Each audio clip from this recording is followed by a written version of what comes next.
তো hello guys, কেমন আছো তোমরা? আশা করছি তোমরা সবাই ভালো আছো। আমিও ভালো আছি। নিয়ে চলে এসেছি তোমাদের জন্য একটি ব্লগ। তো তোমাদের স্বাগতম জানাই সঞ্জয় না ইউটিউব চ্যানেলে।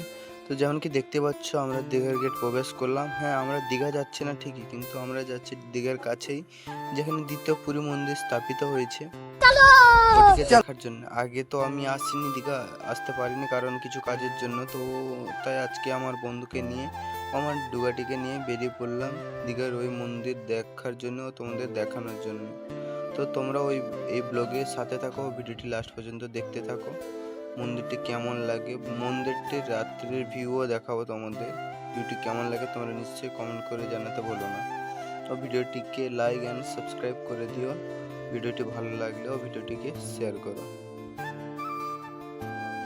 তো যেমন কি দেখতেই পারছো, আমরা এসে গেছি দীঘায়, পুরো দীঘাই বলতে পারো। চারদিকে ব্যানারই দেখতে পাচ্ছ, যে পুরীর ঠাকুরের ব্যানার দেওয়া আছে, জগন্নাথ বলরাম সুভদ্রার ব্যানার দেখতে পাচ্ছ চারদিকে। হ্যাঁ, সামনে হচ্ছে পুরীর গেট। এটি হচ্ছে পার্ক, এখানে পুরীর ঠাকুরের জন্য। আর সামনে দেখো ঝাউবন, এর শেষ সাইডেই হচ্ছে সমুদ্র। তো এখন আমরা সমুদ্রে যাব না, কারণ আমরা এসেছি পুরীর মন্দির দেখার জন্য। তো আগে ওইটা দেখে নিই, যদি টাইম পাই তাহলে নিশ্চয়ই যাব সমুদ্রে।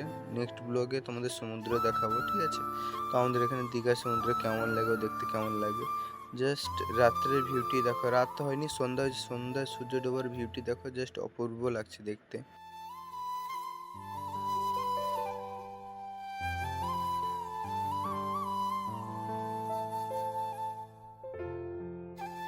তো যেমন কি দেখতেই পাচ্ছ, এটা হচ্ছে দুয়ার, আর এইটি হচ্ছে পুরীর মন্দির।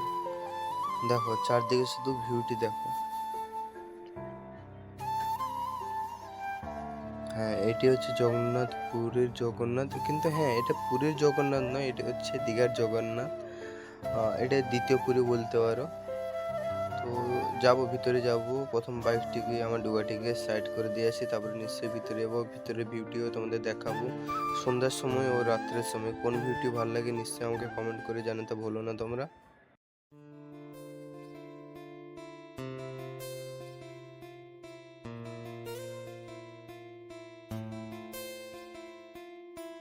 তো গাইস, যেমন কি আমরা ঢুকে গেছি দীঘার মন্দিরে, মানে পুরীর মন্দিরের ভিতরে। কিন্তু ভিতরে গেটের ছবি উঠাতে দেয়নি বা ভিডিও বানাতে দেয়নি, কি কারণে জানি না, বলে সামনে থেকে ভিডিও বানাও। তো ওই কারণেই আমরা ঢুকে গিয়ে সামনেরটি দেখাচ্ছি। হ্যাঁ, যাওয়ার সময় নিশ্চয়ই পুরীর গেটও দেখাবো। এর দেখতে পাচ্ছ পুরীর একটি, দুটি, তিনটি, চারটা, কত রকম মন্দির আছে, সব সারি সারিতে। সে পাশে হোটেল, এই সামনে দেখতে পাচ্ছ, ওটি হচ্ছে পুরীর গেট, মানে ঢোকার প্রবেশ পথ। ওটা কি জানি না, বলতে পারছি না, অফিস হবে বা কি জানি না, বলতে পারছি না ওটা কি। তো এটা হচ্ছে পুরীর মন্দির। এই সাইডেও নানান জিনিস আছে, পুরীর হ্রদও আছে, এখানে থাকার বসার স্থানও আছে, এগুলো চারদিকে বাগানও আছে, নানান জিনিস আছে পুরীর। এখানে বানিয়েছে ভালোই, পুরো টাইলস পাথরে পুরো মন্দিরটি, কোথাও জয়েন্ট দেখা যাচ্ছে না। তো তোমরা দেখতে থাকো। ও লাস্টে, জাস্ট লাস্টে রাত্রের টাইমের বিউটি শুধু দেখো। রাত্রের টাইমের বিউটি খুবই অপূর্ব লাগছে। তোমরা আমাকে নিশ্চয়ই কমেন্ট করে এইটুকু জানান যে ভিউটি কেমন লেগেছে রাত্রের টাইমে। তো আমি আর বন্ধু, সে তো ফোনে মেয়ের সাথে কথা বলতেই ব্যস্ত, আর কি বলবো তাকে। प्यारी समझ गई। ব্যাস, যেমন কি দেখতে পাচ্ছ, এটা হচ্ছে রাত্রের টাইমের ভিউ। রাত্রে কেমন ভিউটি কেমন লাগে শুধু দেখো, মন্দিরের সাথে লাইটের, মানে অপূর্ব, খুবই দেখতে খুবই সুন্দর লাগছিল। ইচ্ছা করছিল আরও কিছুক্ষণ সেখানে থাকি, কিন্তু বেশিক্ষণ তো থাকাও যাবে না, তাই বেরিয়ে পড়লাম, কারণ সেখান থেকে আমাদের বাড়ি অনেকটাই দূর। তো সেই কারণে বন্ধুকে নিয়ে বেরিয়ে পড়লাম বাড়ি যাওয়ার জন্য। দুটা বন্ধু এসেছিল, তো দুটা বন্ধুকে নিয়ে বেরিয়ে পড়লাম। গেটের বাইরে শুধু ভিড় দেখো, যাওয়ার সময় এতটাই ভিড় ছিল না, কিন্তু আসার সময় খুবই ভিড় ছিল। মানে যদি লাইনে দাঁড়াই তাহলে মিনিমাম 600 থেকে 700 জনের পরে দাঁড়াতে হতো, তাই আমরা যাও জলদি চলে গেছিলাম। কিন্তু রাত্রের টাইমে ভিউটি খুবই অপূর্ব লাগে। এই সেটা আছে ঝর্ণা থেকে শুরু করে বানানো, এটাই বানানো, কিন্তু এটি দেখো রাতের টাইমে বাইরে থেকে ভিউ দেখতে খুবই ভালো লাগে।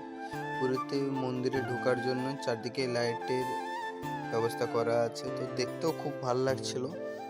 তো ওগুলো পেরিয়ে আর হ্যাঁ, লাস্টের ভিউটি দেখেছি, লাস্টে আছে দীঘা ঢোকার গেট, যেটি রাত্রে কেমন লাগে সেটিকেও লাইট দিয়ে সাজানো আছে।